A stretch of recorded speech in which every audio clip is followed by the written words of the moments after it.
Right, let's take it to relegation. I had an interesting comment. Comments are always interesting on YouTube, aren't they? But where I kind of read it and I was like, oh, stop disagreeing with me. And then as I thought about it, I was like, is that guy right? And he was saying, Ben, can you stop talking about the almost guarantee that Norwich and Sheffield United are just going to trend up and slowly move away? Because they might not, or at least one of them might not. And I'm sure you, like all of us, got egg on their face with Luton last season, where they've got the year one parachute, and it's just how can you get relegated? And they did. But am I right to? Well, let me ask you two questions at once. Am I right to just assume that gravity will pull Norwich and Sheffield United, even if they're bad, pull them away?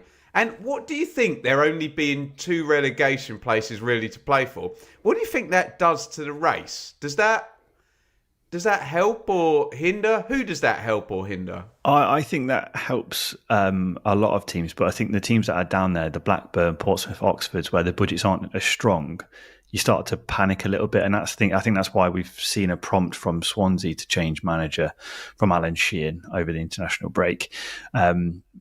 So yeah, I think let's not rule out Sheffield Wednesday. They just signed Liam Cooper. Come on, there's muscles to flex here. But I think with the other two relegation places, I think Norwich will start to climb the table.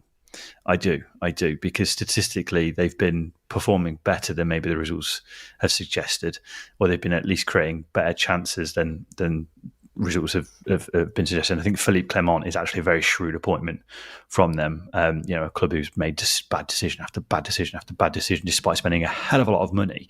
So I think they will start to climb the table. With Sheffield United, when Chris Wilder came in, I was like, okay, so my prediction of them being third is still on, even after 6 games. But it's not picked up. And that's the problem. And I think Chris Wilder's itching to get to January to still be within touch of a lower mid-table finish at this rate. That's the problem. I mean, the loan players they've signed have barely made an impact at the club, and I'm expecting a big shift in individuals. But again, that's more disruption to a club that has already had a lot of disruption, has not coped well with it. So I think the other two places, if I was Oxford, Portsmouth, Blackburn, those 3 teams, and I'm looking at Sheffield United and Norwich, I'm still worrying a little bit, because even with these changes, I think they'll come for Sheffield United in January. I think they will just about get enough points on the board. But this is this period of games over the next few weeks. They've got to pick up points. They can't afford. Well, I was just going to circle exactly back to that, because Luton did get a bounce. If you look at Luton's run going into, say, the last couple of games of last season, they were scoring loads of points, but they left it too late and got caught by the rising tide.